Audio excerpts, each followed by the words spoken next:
नमस्ते मित्रों, मैं आज गुलबर्गा से एक महान राजकीय संत जिन्होंने अपने जीवन में मराठी भाषा में कहते हैं चंदनासारखं अख्खं आयुष्य समाजासाठी वेचलं, अशा प्रकारचे बसवराजजी पाटील ज्यांचं फेब्रुवारीमध्ये 80 वर्ष 80 साल पूरे होते हैं और एमएलसी बोलकर एमपी बोलकर जो उन्होंने काम किया है, साथ ही साथ बीजेपी पार्टी के state president, Karnataka state president, साथ उसी के साथ ऑल इंडिया सेक्रेटरी का काम करते करते जब रिपोर्ट आंध्र कर्नाटका गवर्नमेंट का यानी पुअरनेस जो लोगों को है, गरीबी बढ़ती जा रही है और जब तक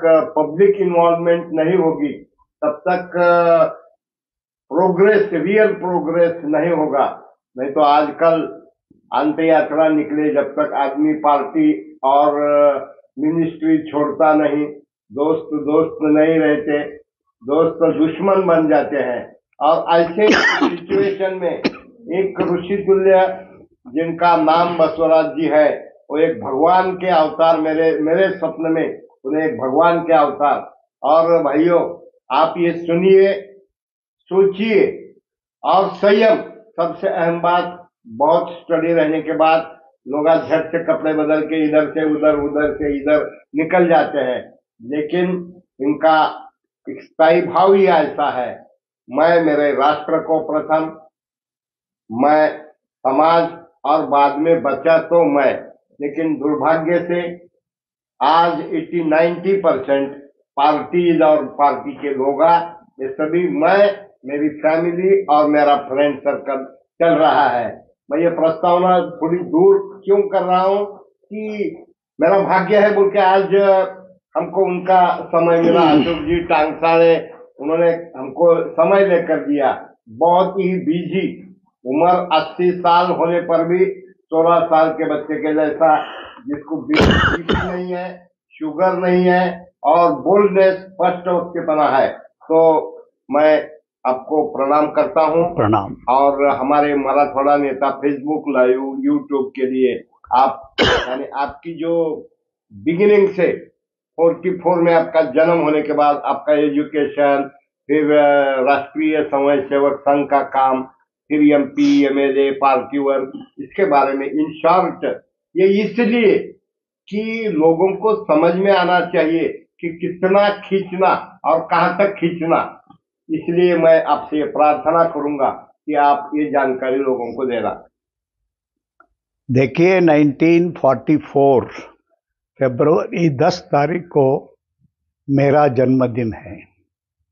मेरी प्राथमिक पढ़ाई इसी कलबुर्गी जिले के सेडम तहसील के एक छोटे से गांव में एक मुसलमान के शिक्षक थे, उनके चरणों में पहला शिक्षा प्रारंभ हुआ। 7वीं तक मैं वहीं पर पढ़ा, 10वीं तक मेरे बहन के यहाँ रखकर पीयूसी भी मैंने वहाँ पढ़ाई की। फर्स्ट ईयर बीएससी के लिए मैं गुलबर्गा आया।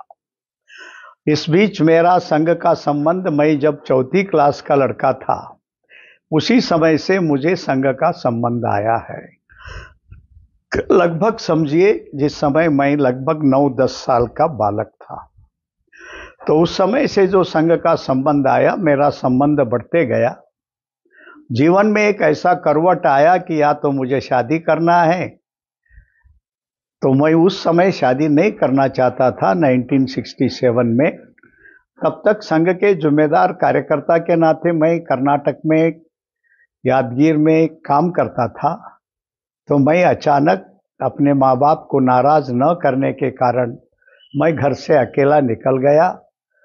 किसी भी हालत में काशी होते हुए, काशी से मैं संघ के प्रचारक के नाते निकलकर आज जो संथाल परगना या झारखंड में पड़ता है, वो मूल बिहार का एक हिस्सा था जिसे आज झारखंड बोलते हैं।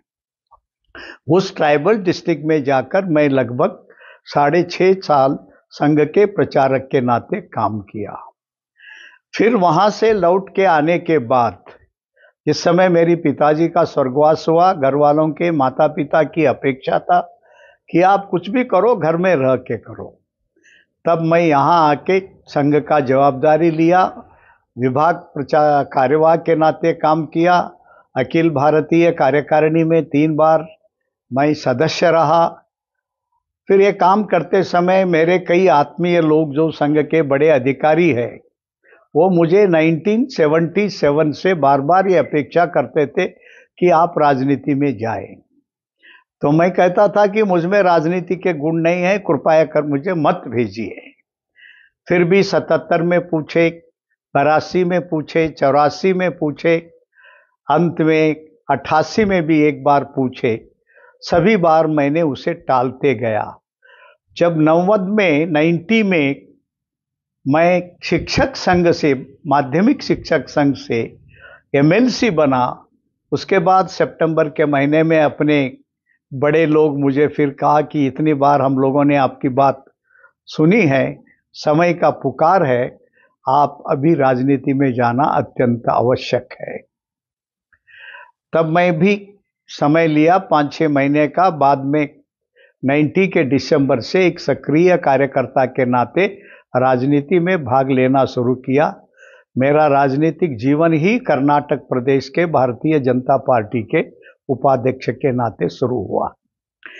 उसके बाद लगभग 14 साल मैं कर्नाटक के राजनीति के अंदर, मेरा मुख्य काम संगठन और भारतीय जनता पार्टी के विचार को स्टेट में, जनता में फैलाना है। मैं यहाँ तक कह सकता हूँ कि कर्नाटक प्रदेश के अंदर कुल उस समय 28,000 गांव थे। मैं कम से कम राजनीतिक जीवन में कम से कम 8,000 गांव और तहसील, जिला मैं कर्नाटक में घूमा हूँ। जिस समय इस पार्टी को कोई नहीं पूछते थे, उस समय गांव-गांव घूमकर और इस संगठन का काम करना, पार्टी के अपने सहयोगियों को सहयोग देना, फिर अखिल भारतीय बैठकों को अटेंड करना। फिर उसके बाद एक बार अचानक कर्नाटक के इसी गुलबर्गा शहर के अंदर मेरा नाम घोषणा कर दिया गया कि ये एमपी का कैंडिडेट बनेंगे। फिर मैं उस समय अनिवार्यता से लड़ा। उस समय पहली बार मैं लगभग 60,000 वोट से हार गया। दूसरी बार फिर मैं खड़ा हुआ। जो 98 का चुनाव था, उस समय मैं लोकसभा का सदस्य बोल के इस गुलबर्गा के इतिहास में सबसे ज़्यादा वोट अभी तक किसी ने नहीं लिया है, 1,32,000 वोट से चुन के आया। सो उसके बाद मैं पार्टी का ऑल इंडिया जनरल सेक्रेटरी भी बना, फिर एमपी के नाते भी काम किया। फिर 2 साल के बाद मुझे कर्नाटक प्रदेश का अध्यक्ष भी बनाया गया। लगभग 3 साल के लिए मैं प्रदेश अध्यक्ष के नाते काम किया। 2004 का लोकसभा के चुनाव के बाद मैं राजनीति से अपने आप को दूर किया। इन सब यात्रा के बीच में मुझे मेरे जीवन में राजनीति के अंदर मेरे ऊपर कोई अगर बड़ा परिणाम दिए हैं तो आदरणीय KN गोविंदाचार्य जी है। हमारा उनका भेंट, वो जो पटना नगर के प्रचारक थे, मैं उसी बिहार के अंदर प्रचारक था, संबंध आया।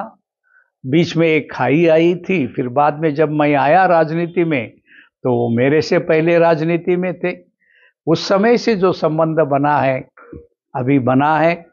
उन्होंने ही अपने जब राजनीति से अपने आप को अध्ययन के नाम पर दूर किया, 2 साल के अध्ययन के बाद जो भारत विकास संगम नाम से एक प्रकृति केंद्रित विकास की संरचना को ध्यान में रखते हुए समाज आगे सत्ता पीछे विकेंद्रित व्यवस्था, इन सारे तथ्यों को लेकर उन्होंने जो काम किया, उस समय से मैं उनके साथ जुड़ा हूँ। वो 2002 में राजनीति से अलग हो गए, मैं 2004 के बाद राजनीति से अपने आप को अलग किया। इसके बाद भी मुझे भारतीय जनता पार्टी लोगों ने लगभग 8 साल के बाद फिर मुझे राज्यसभा का सदस्य बनाया। मैंने उस समय कहा आपका काम मैं नहीं करने वाला हूँ पार्टी का। तब कहे कि नहीं, आप एमपी बन के रहिए, वहीं से जो करते हैं कर सकिए। मैं लगभग 6 साल के लिए भारतीय जनता पार्टी का कैंडिडेट बनकर मैं राज्यसभा में आया।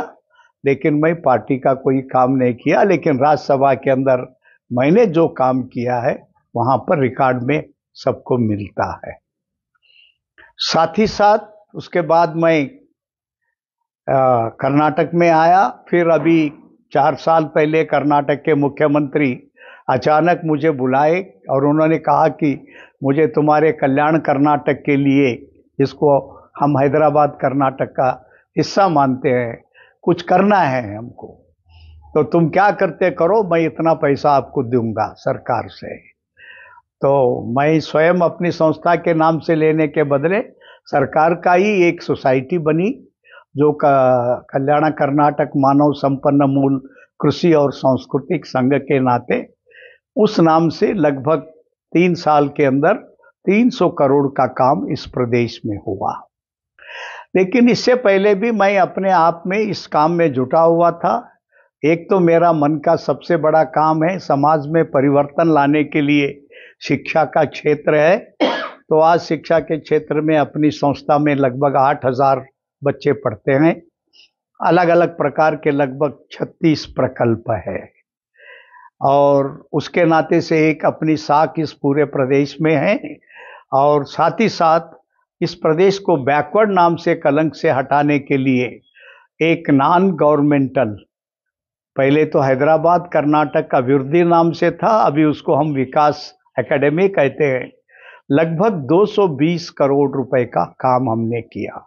उसमें एक पैसा भी सरकार का नहीं है, ये पूरा जनता का है। और जैसा सरकार काम करती है वैसे 25-26 डिपार्टमेंट बनाकर हम लोगों ने इस प्रदेश में काम किया है।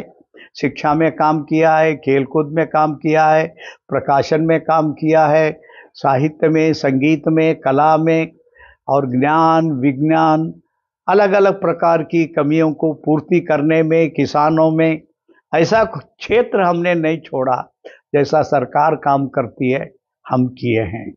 इस प्रकार इसी नाते से काम करते करते इसी जो 7 जिले में हम काम कर रहे हैं उसी को आधार बनाकर अभी जो 2025 में एक बहुत बड़ा कार्यक्रम 7वां भारतीय संस्कृति उत्सव नाम से हो रहा है, इसकी एक सफलता और अपना जो सामाजिक काम है वो संपूर्ण देश को हम दिखाना चाहते हैं।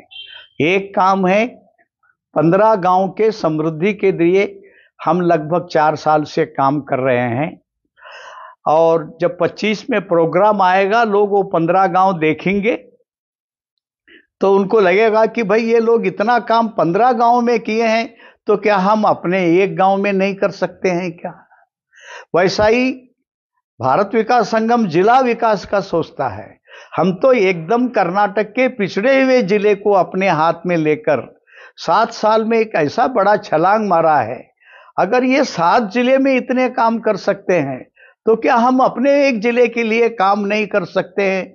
इस प्रकार का सारा समाज को एक बहुत बड़ा आत्मविश्वास देने का काम आदरणीय गोविंदाचार्य जी द्वारा जो प्रारंभ यह भारत विकास संगम है उसके अधीन में और अपना भी संस्था का जो कोत्तल बसवेश्वर भारतीय शिक्षण समिति है पूज्य मडिवाड़य्या स्वामी जी से प्रारंभ हुआ है, उस समिति की गोल्डन जुबली उसी समय आता है।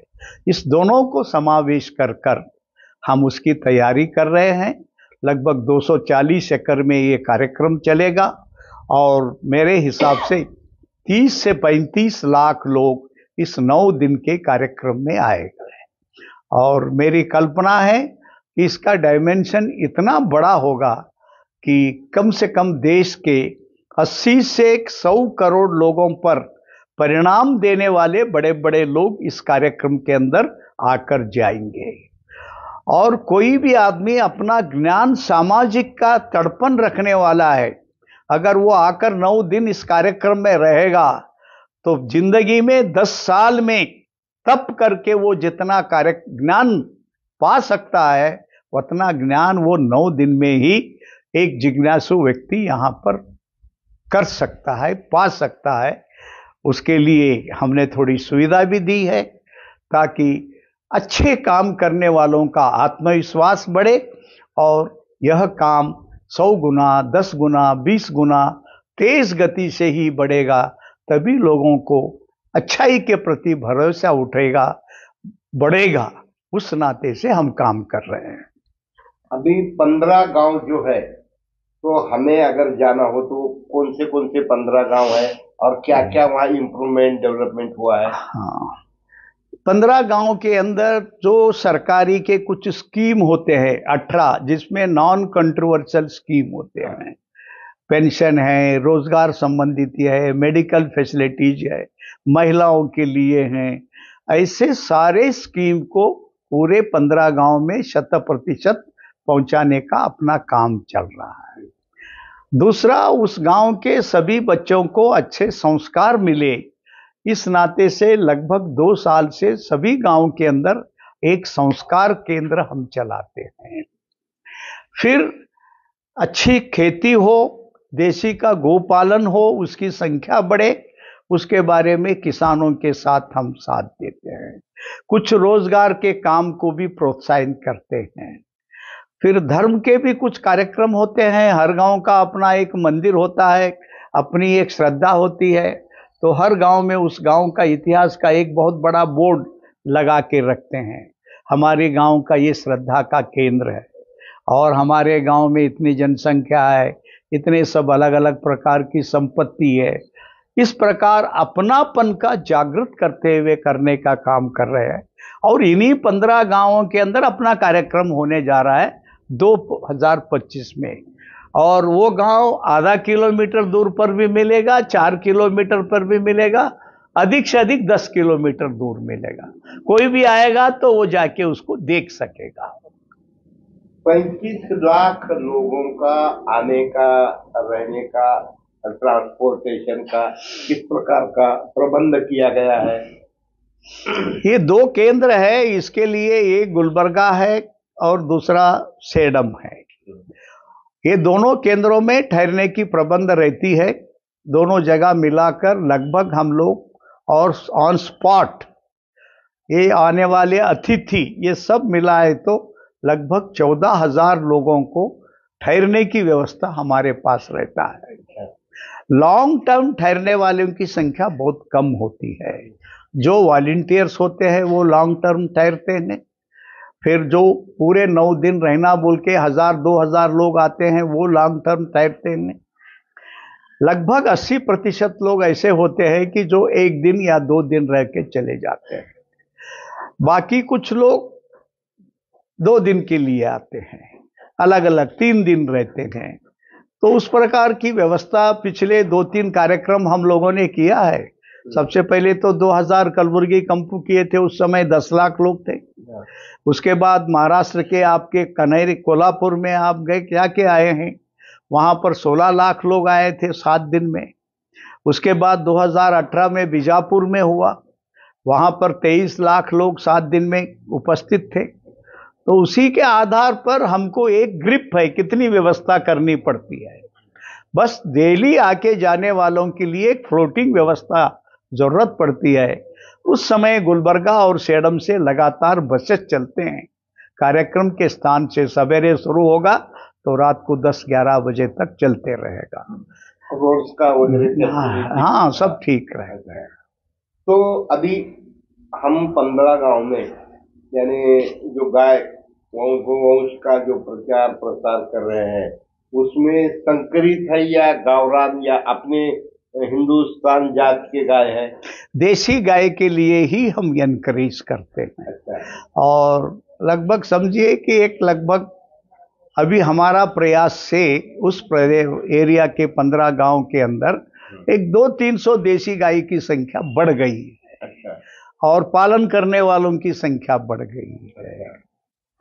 एम्प्लॉयमेंट अलग अलग प्रोग्राम के जरिए एम्प्लॉयमेंट कितने लोगों को मिलता है? ये एम्प्लॉयमेंट शब्द का आप कृपा करके मत उपयोग कीजिए। अच्छा। ये एम्प्लॉयमेंट बोलते ही हमारे देश को एक बीमारी लगी है, नौकरी समझते हैं। रोजगार अलग चीज है, खुद मालक बन के कमाना अलग है, डेली वेजेस करना अलग है, लेकिन नौकरी के लिए जाना अलग है। एम्प्लॉयमेंट बोलते ही लोग नौकरी समझते हैं। हमारे यहाँ अभी तक एक 70-80 लोग इन गांवों के अंदर अलग अलग प्रकार के अपनी कमाई के रास्ते उनको बनाए हैं। कोई हार्टिकल्चर बना के कमा रहा है, कोई कुछ चीज का उत्पादन करके कमा रहा है, कोई एक दो छोटा मशीन डाल के अपनी इनकम सोर्स को बढ़ा रहा है, और कोई ऐसे इरिगेटेड एग्रीकल्चर करके अपनी कमाई बढ़ा रहा है। ऐसे 30-40 किसानों के जीवन में परिवर्तन आए हैं। 30-40 प्रकार के स्वयं उद्योग करते हैं, और आर्थिक स्थिति बढ़ाने के लिए वहां पर अभी हम लोगों ने लगभग एक 25-30 हजार पेड़ लगाए हैं, जिसमें कम से कम 7,000-8,000 पेड़ फल देने वाले हैं। अब गए साल से लोग फल खाना भी शुरू किए हैं। तो ये अलग अलग प्रकार की उनकी इकोनॉमी को मजबूत करने का हमारा एक सोच है। अगर सरकारी स्कीम की 1,000 पॉपुलेशन की जनता को हम सारी सुविधा दे किसी बिना कंट्रोवर्सी के, तो उस गांव को कम से कम 1 करोड़ रुपए एक्स्ट्रा आ सकता है, रोजगार का पैसा छोड़कर। तो इसका भी हम थोड़ा ध्यान देते हैं। और कुछ अन्य एनजीओज है, वहां पर काम करके लोगों को अलग अलग उद्योग नौकरी इसके लिए वो भी प्रेरित करते हैं। जो जो अच्छा सोचता है उनसे दोस्ती भी बांधते हैं, आपस में मिलके चर्चा करते हैं। उनको जो कमी है हम देते हैं, हमें जो कमी है वो पूरा करते हैं। ऐसे धर्मस्थल के वीरेंद्र हेगड़े का काम चलता है, उनका भी सहयोग लेते हैं। कर्नाटका और भारत का एक बहुत बड़ा संस्था है HHH संस्थान, हार्ट हेड हाई बोल के, ये 9 राज्यों के अंदर ये काम करते हैं।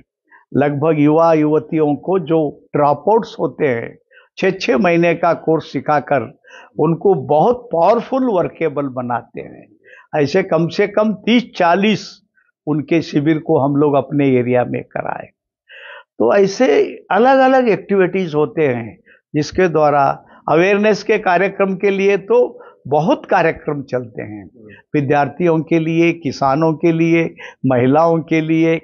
और विशेषकर हमारा सिलाई मशीन के ऊपर इतना बड़ा ग्रिप है कि पूरे कल्याण कर्नाटक के अंदर अभी तक लोगों तक हम ही ने कम से कम 16,000 सिलाई मशीन पहुंचाई है, और 3-3.5 लाख लोगों को हमने ही सिलाई सिखाई।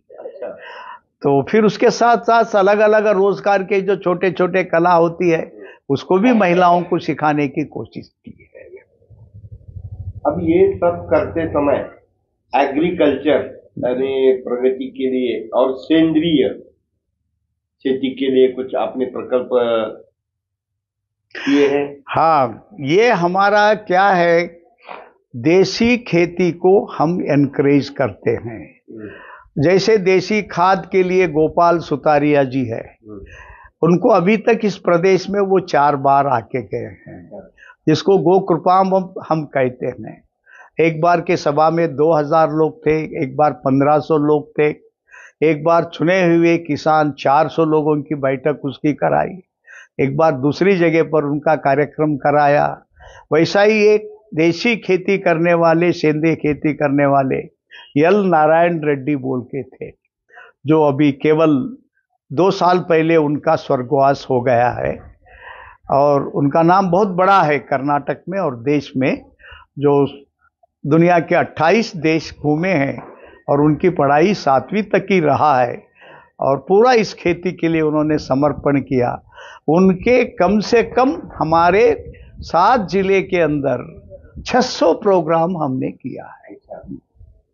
फिर अपनापन बढ़ाने के लिए जैसे राजीव दीक्षित थे उस समय, उनके कम से कम 100 प्रोग्राम इस प्रदेश में हमने किया है। तो अलग अलग क्षेत्र के अलग अलग विद्वानों को बुलाकर और स्वयं प्रवास करके कम से कम अवेयरनेस के 40,000 प्रोग्राम किया है।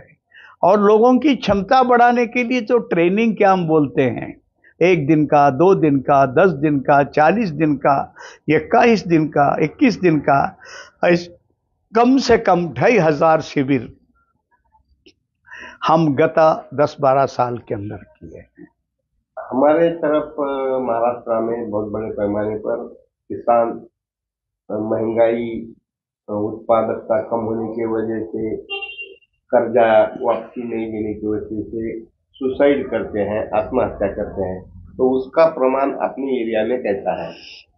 इस एरिया में वहाँ पर जो ज़्यादा है, मैंने जो पढ़ा है, पार्लियामेंट के मेंबर रहे जब ये सवाल उठते थे, वहाँ की महिला एक राज्यसभा सदस्य था, वो कई बार तो उनको ऐसा नहीं बोलना चाहिए, बड़े अभिमान के साथ ऐसा हमारा दुस्थिति है, लेकिन इसमें सोच बदलना चाहिए।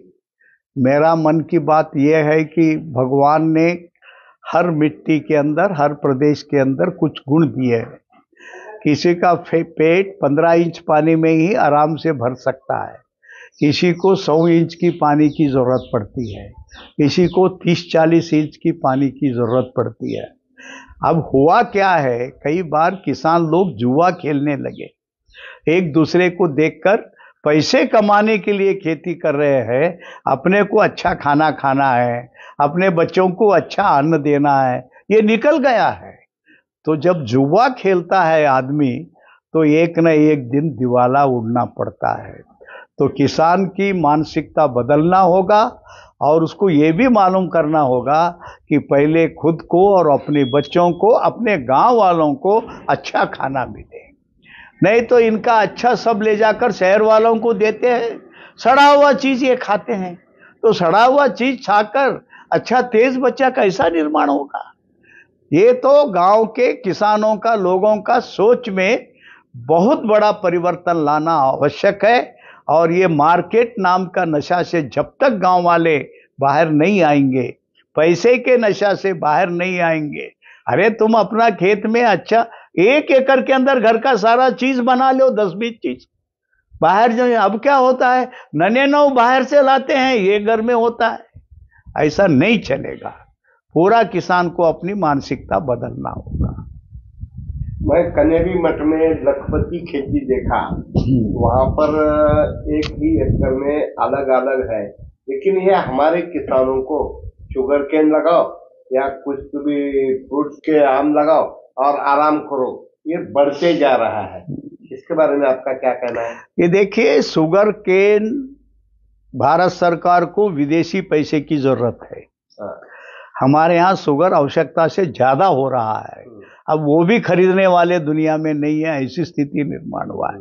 अब इथेनॉल की तरफ सरकार जा रही है, लेकिन इस शुगर का उत्पादन जो है, ये लगभग जमीन का जल का 70% पानी पीता है और इसके कारण भूमि बंजर बनने में शुगर एक बहुत बड़ा रोल अदा करता है।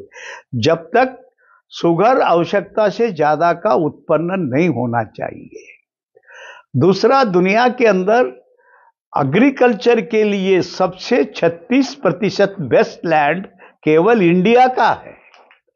दुनिया में कोई दूसरा देश में 36% एग्रीकल्चर लैंड नहीं है।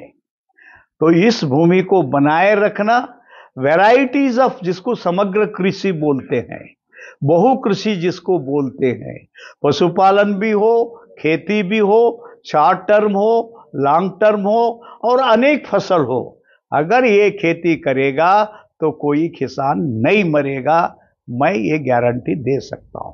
अच्छा, थिंक ग्लोबल, एक्ट लोकल, इसके बारे में my village my nation, my district my world, लेकिन डे बाय डे मेरी फैमिली मेरी रिस्पॉन्सिबिलिटी ये बढ़ते जा रहा है। मेरे फैमिली में से मैं मेरे गांव तक कैसा लाना? देखिए, हमारी घोषणा एक तरफ है, आपने जो बात कही वो दूसरी बात है। नाम जो है ग्लोबलाइजेशन की बात करते हैं, लेकिन दुर्भाग्य से भारत के अंदर बड़ी फैमिली जाकर न्यूक्लियर फैमिली बन गई। न्यूक्लियर फैमिली के कारण इंसान का मन बहुत छोटा हुआ है। बात तो थिंक ग्लोबली करते हैं, लेकिन काम करते समय स्थानीय स्तर पर और भी संकीर्ण हो गया है। अपना गांव, अपने सारी परिवार की टीम, जब तक ये धारणा से नहीं चलेगा, क्योंकि भारत की सारी संरचना जो है वो परिवार से विकसित हुआ है। उसी कल्पना को अक्षुण्ण बनाए रखना। आज तो बीवी बच्चा पति के सिवाय फिर परिवार को किसी को नहीं मानते हैं। थोड़े ही दिन के अंदर माँ बाप को या सास को और किसी को एक प्रकार का बोझ मानते हैं घर के अंदर। ये इस देश के लिए ठीक नहीं है। इसीलिए हम लोगों ने कहा है, थिंक ग्लोबली एक्ट लोकली। यानी जैसे तुकाराम ने कहा है, चिंता करो, समझ में आए नहीं, दुनिया का, लेकिन अपने जगह में अपना काम करो। तो ये बात है। दूसरी बात वैसा ही है, जैसे मेरा गांव मेरा देश, मेरा जिला मेरा दुनिया। यानी गांव इतना स्वावलंबी होना चाहिए, उस गांव में 80% अपनी आवश्यकता ये गांव में पूर्ति होना चाहिए। हमने तो आजादी के बाद उल्टा गांव को उजाड़ दिया है। ये बहुत बड़ा पाप किया है हम लोगों ने। जब तक उस सत्य को वापस नहीं लाएंगे, हो सकता है बड़े बड़े कारखाने का जरूरत नहीं पड़े, छोटे छोटे मशीन लगाकर भी आज गांव को स्वावलंबी बनाया जा सकता है। उस दिशा में होना है तो सरकार की नीति बदलनी होगी। मैंने सरकार को मेरी सलाह भी दी थी, जो एक खेती है, खेती के उत्पादन के बाई प्रोडक्ट है, इसमें इस देश में सबसे ज्यादा लोगों को रोजगार दिया जा सकता है। दूसरा होता है डेली कंज्यूम गुड, रोज उपयोग करने वाले वस्तु। तीसरा होता है डेली सर्विस, जैसे बिल्डिंग एक बनता है तो उसको 36 कारीगर लगते हैं, ऐसे अलग अलग। ये 3-4 के अंदर 8,00,000 ये 800 प्रकार के कारीगर है। ये इस 800 कारीगरों के अंदर बड़े बड़े कंपनियों को आने का घरेलू उत्पादन के अंदर रोक देंगे तो आज भी भारत के अंदर 10 करोड़ लोगों को रोजगार दे सकते हैं। और बनाने वाला सामने, लेने वाला भी सामने, उसको अच्छा बनाना ही पड़ेगा। अब पता नहीं कहां माल बना है, धोखे में जाते हैं, माल में जाते हैं, बाई 1 गेट 2। क्या बेटा वो बिना फायदा का बेचता है क्या?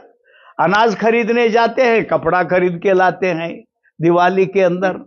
तो ये एक धोखे के दुनिया के मार्केट में फंस गए हैं।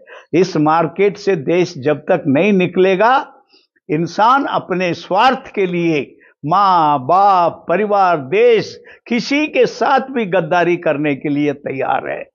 तो इस धोखे के मार्केट से बाहर निकालकर उस परिवारवाद की सत्य पर लाना है।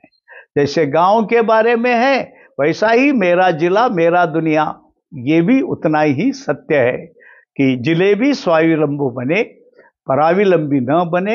एक 20% हम दुनिया को कुछ देते हैं, दुनिया से हम कुछ लेते हैं।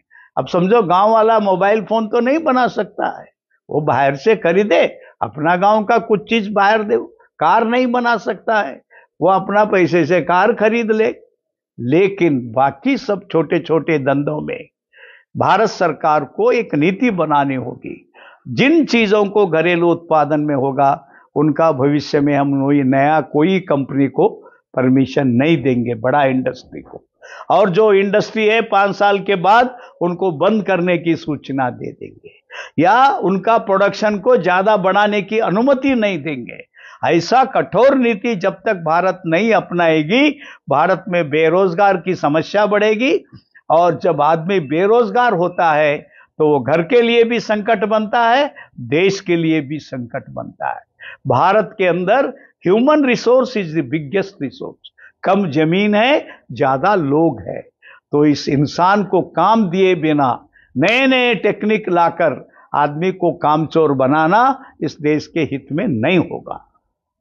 एक तरफ हमें सुनने को मिलता है कि देश को महासत्ता बनाना है, लेकिन दूसरी तरफ हम 80 करोड़ लोगों को मुफ्त में अनाज देते हैं, खेत में काम करने को लेबर नहीं मिलते, मेडिकल स्कीम देते हैं, लेकिन रूरल एरिया में हॉस्पिटल नहीं है, हॉस्पिटल है डॉक्टर नहीं है, डॉक्टर है मशीनरी है, ऑपरेट करने वाला नहीं है।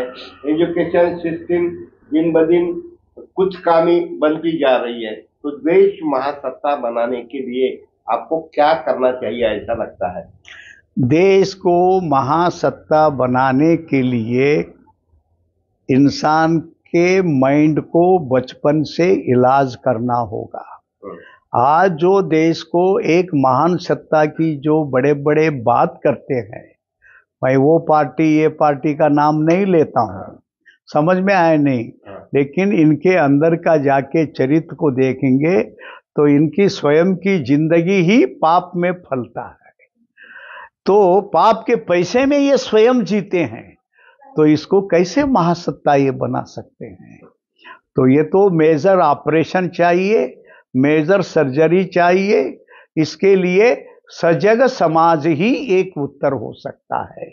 दुर्भाग्य से मीडिया भी इसमें बिक गया है। अब कैसे है मुझे पता नहीं है, लेकिन आज जो जितने भी वीडियो के मीडियाज है, बड़े बड़े आज सातों फेमस मीडिया कंपनीज है, वो सरकार क्या बोलती है उसी टेप रिकॉर्ड को लगाती है। अब जो सच्ची बात बनाने वाले यूट्यूब के अंदर टुक टुक अपनी डुगडुगी बजाते रहते हैं। तो पहले जो 10 साल पहले मीडिया की थोड़ा बहुत खुली स्वतंत्रता थी, वो स्वतंत्रता अगर मीडिया नहीं आएगी तो मीडिया के ऊपर का जो समाज का भरोसा है वो संपूर्ण नाश होगा। अभी नाश हो रहा है। इधर मैं 6 महीने से देख रहा हूं, यूट्यूब देखने वालों की संख्या इतनी बढ़ रही है कि सरकार भी यूट्यूब खोलने में पीछे लग गई है। तो ये ठीक नहीं है। सच्चाई के लिए सब लोग जीना चाहिए और मीडिया को सबसे ज्यादा सत्ता को पूछना चाहिए। वो छोड़कर अपोजिशन को पूछते हैं जो पहले ही मरा हुआ है, पहले ही कमजोर है। ये नीति को बदलना होगा। एक तो बाजारवाद, दूसरी नैतिकता, ये 2 चीज ही देश को ऊंचाई पर ले जा सकता है। और अर्थव्यवस्था, विकेंद्रित अर्थव्यवस्था ही भारत को बचा सकता है। ये सब सही है। आपने अपने पूरा जवानी, पूरा बचपन, अपना तारुण्य एक सुंदर महल बनाया। और जैसा राजा अशोका वो बुद्ध धर्म की दीक्षा लेने के लिए आश्रम छोड़कर बाहर निकल गया, क्या आप अपने विचारों से, यानी क्षमा मांगकर कहता हूं कि आप गद्दारी, बेईमानी और आप खामोशी से देख रहे, आपको इसका कभी अफसोस नहीं लगता? देखिए, मैं खामोश नहीं हूं। एक बात, मुंह खोलने के बाद उसके पीछे ताकत भी निकलना चाहिए। और कभी भी मैं ऐसे गलत चीजों को बर्दाश्त नहीं करता हूं। इसके कारण मेरे हाथ में जब भी अवकाश मिला है, मैं अच्छा ही काम किया हूं, सत्य के ही लिए जिया हूं और आगे भी उसके लिए जीऊंगा। लेकिन आपने जैसे बड़ों की कुछ बात कही, देखिए बुद्ध भी आए, महात्मा बसवेश्वर भी आए, अंबेडकर भी आके चले गए होंगे, और भी भगवान रामचंद्र आए, सत्य हरिश्चंद्र आके चले गए। लेकिन ये सब लोग आते हुए भी एक समाज को ठीक रखने का एक अनंत प्रक्रिया है। उस काम में लगे रहना अपना काम है। तो वो काम में मैं रत्ती भर भी कमी नहीं रखता हूँ, आलस भी नहीं रहता हूँ। मैं अपना काम करूँगा और उस सत्य के लिए ही जीएंगे। ठीक है, असत्य थोड़े दिनों के लिए बहुत नाचता है, बहुत ऊंचा गया ऐसा लगता है, फिर एक दिन वो अपने पैर तोड़कर खुद पाताल में चले जाता है। जीवन में इस सत्य को कोई तोड़ नहीं सकता। मैं कर्नाटक का एक छोटा सा उदाहरण बताऊंगा। कितने बड़े बड़े नेताओं का डेथ होता है, कोई कार्यक्रम होता है तो मैं जाता हूं, लेकिन इस 2-3 साल के अंदर 3 बड़े संतों का स्वर्गवास हुआ। एक तो जिनका आंख नहीं था, लाखों हजारों संगीतकारों को जिंदगी दिया, पंचाक्षरी गवाई बोल के बहुत बड़े विद्वान होके गए। जब उनका स्वर्गवास हुआ तो लोगों ने कभी समझा नहीं था कि उनके अंतिम संस्कार में इतने लाख लोग आएंगे, आके चले गए। दूसरा उदाहरण है हमारे सिद्धगंगा मठ के स्वामी जी, लगभग उनके अंतिम संस्कार में 20-25 लाख लोग आके गए। तीसरी उदाहरण लेटेस्ट, केवल 7-8 महीने का पहले का, जो आपके लातूर के बाजू में ही बीजापुर है, सिद्धेश्वर स्वामी जी को बीजापुर के ज्ञान योग आश्रम के सब जानते हैं। कभी कोई अंदाजा नहीं किया होगा एक नाटा सा सफेद कपड़ा पहनने वाला आदमी, इसके अंतिम संस्कार में 30 लाख लोग आए। तो इसीलिए याद रखिए, गौरव सम्मान सत्य का ही होता है, मिथ्या का वो ढकोसला बड़प्पन होता है। तो इसको समझना होगा और उसके लिए जीना होगा। सत्य परेशान हो सकता है लेकिन सत्य पराजित नहीं हो सकता। लेकिन आज बहुत सारे ऊर्जा केंद्र, बहुत सारी ऊर्जा थर्मल पावर स्टेशन से भी ज्यादा है, लेकिन वो समाज व्यवस्था से, विद्युत पुरवठा से या उसका यूज सप्लाई नहीं हो रहा है, इसके लिए वो वेस्ट जा रहा है। ठीक है, कुछ दिन बाद अच्छे दिन आएंगे, ऐसा मैं भी आपके जैसा ही अपेक्षा करता हूं। लेकिन अभी गोविंदाचार्य जी की उम्र कितनी है? वो उनका 81 साल हो गया, 82 में है। आपके उनकी कितने दिन में मुलाकात बात होती है? होती है, नियमित होते हैं, साल में मिलते हैं, 4 दिन अच्छे साथ में रहते हैं। अच्छा, उनका रेसिडेंशियल एड्रेस वगैरह किधर? वो दिल्ली में रहते हैं। अच्छा, तो आप इन शॉर्ट अभी अपना भारत विकास संगम के बारे में और विद्यमान सिचुएशन जो पॉलिटिक्स के वजह से सोशल इकोनॉमिकल सिचुएशन बना है, कैश कास्ट क्राइम बढ़ते जा रहा है, वाइन वुमेन वेल्थ के तरफ लोगों का प्रमाण बढ़ते जा रहा है, तो एक आपका 80 साल का अनुभव, 80 साल की तपस्या, ये मैं बोलना गलत, क्योंकि आपने जो सहन किया है और आपने जो काम किया है, एक सही पैमाने पे, मैं विश्व गुरु, भारत कर्नाटक का गुरु नहीं कहूंगा, आप भारत के गुरु, विश्व गुरु के समान मुझे हैं। और टांगसाले साहब ने आज मुझे योग मिला के दिया, और मैं बोलने पर और आप बोलने पर बहुत सारा फर्क पड़ता है। तो आप आपके विकास संगम के बारे में, जो करीब करीब 1 साल 3 महीना बाद होने जा रहा है, उसके बारे में लोगों से क्या अपील करोगे? और जो समाज में यानी आलस बढ़ते जा रहा है, नैराश्य बढ़ते जा रहा है, सुसाइड करने वालों का प्रमाण बढ़ते जा रहा है, तो उन लोगों को आप क्या कहना चाहते हैं? एक बात मैं ये कहना चाहता हूं, देश जो चलता है ना, वो समाज से चलता है, सत्ता से नहीं चलता है। सत्ता एक अनिवार्य आवश्यकता है, इसीलिए लोग सत्ता को बनाते हैं। लोग अपने घर के, समाज के, खेती के, परिवार के अन्य कामों से फुर्सत नहीं रहता है, वो एक सत्ता चुनती है। इसलिए सत्ता से सब नहीं होने वाला है, इस सत्य को मैं भी जानता हूं। इस नाते से जो 2025 का भारत विकास संगम का कार्यक्रम हो रहा है, वहां पर आपको 100 इस प्रकार के अच्छे कार्यों के प्रदर्शन ही मिलेंगे। अगर समझो उन लोगों ने 10 करोड़ में अचीव किया है, तो भारत सरकार वो 100 करोड़ करके भी अचीव नहीं कर सकता है। तो समाज को, अच्छे काम करने वालों को एक कॉन्फिडेंस बिल्ड करना, केवल एक क्षेत्र में नहीं, गोपालन नहीं, देशी खेती नहीं, शिक्षा नहीं, रोजगार नहीं, अलग अलग क्षेत्र में, ज्ञान के क्षेत्र में नहीं, विज्ञान में नहीं, महिलाओं में नहीं, बच्चों में नहीं, जीवन के बहुमुखी क्षेत्र के अंदर एक आत्मविश्वास भरने का ये एक ऐतिहासिक कार्यक्रम, ये 2025 का 7वां भारतीय विकास संगम का जो कार्यक्रम होगा, भारतीय संस्कृति उत्सव, ये गुलबर्गा और सेडम के बीच में चलेगा। और इस कार्यक्रम में मैं उन सभी लोगों को विनती करता हूं जिनके मन के अंदर देश के हित में थोड़ा भी तड़पन है, तो आप आइए, 9 दिन हमारे साथ आइए। आप किसी भी क्षेत्र में काम करते होंगे, आपको यहां आने के बाद 100 गुना आत्मविश्वास बढ़ेगा, 100 गुना नई ऊर्जा बढ़ेगी, और उसके द्वारा आपकी काम की क्षमता में कई गुना बढ़ेगा। फिर वो सत्य का काम के प्रति देश में एक फिर से नया विश्वास निर्माण होगा। उसी विश्वास को निर्माण करने की दृष्टि से देश और विदेश के लोग भी, यहाँ लगभग 35 लाख लोग आएंगे। इसमें ऐसे बड़े बड़े हस्तियों का हमने परिचय कराएंगे। मैं एक ही उदाहरण देता हूं, जैसे अमृतसर में पिंगलवाड़ा बोल के है, मेंटली रिटार्डेड, जिसको बुद्धिमान दे बच्चे कहते हैं।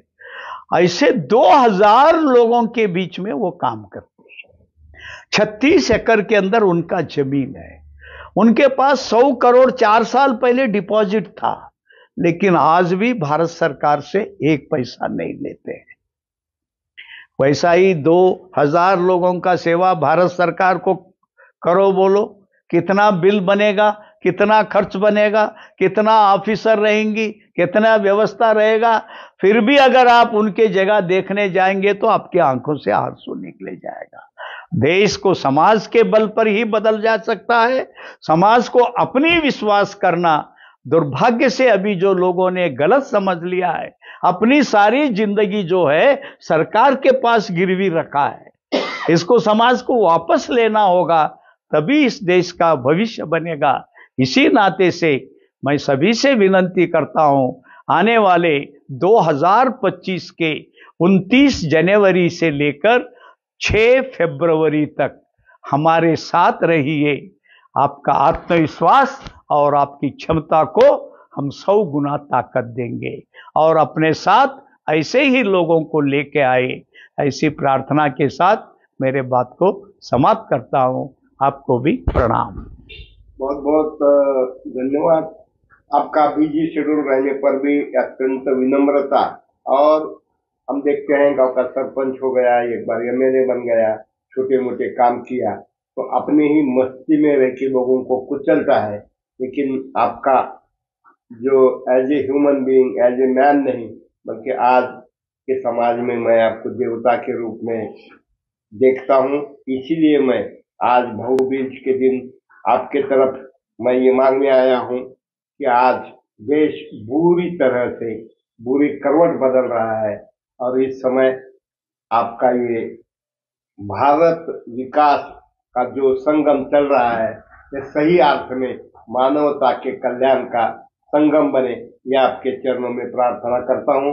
भाइयों, ये फेसबुक लाइव हुआ, यूट्यूब पे आएगा, आप सब सब्सक्राइब करो, फॉरवर्ड करो, लाइक करो, और बीच में 25 जनवरी तक मैं बीच में 2-3 बार आकर उनके समय के अनुसार जहां पर ये होने वाला उत्सव है, जहां पर ये सब है, मैं जानकारी देने की कोशिश करूंगा।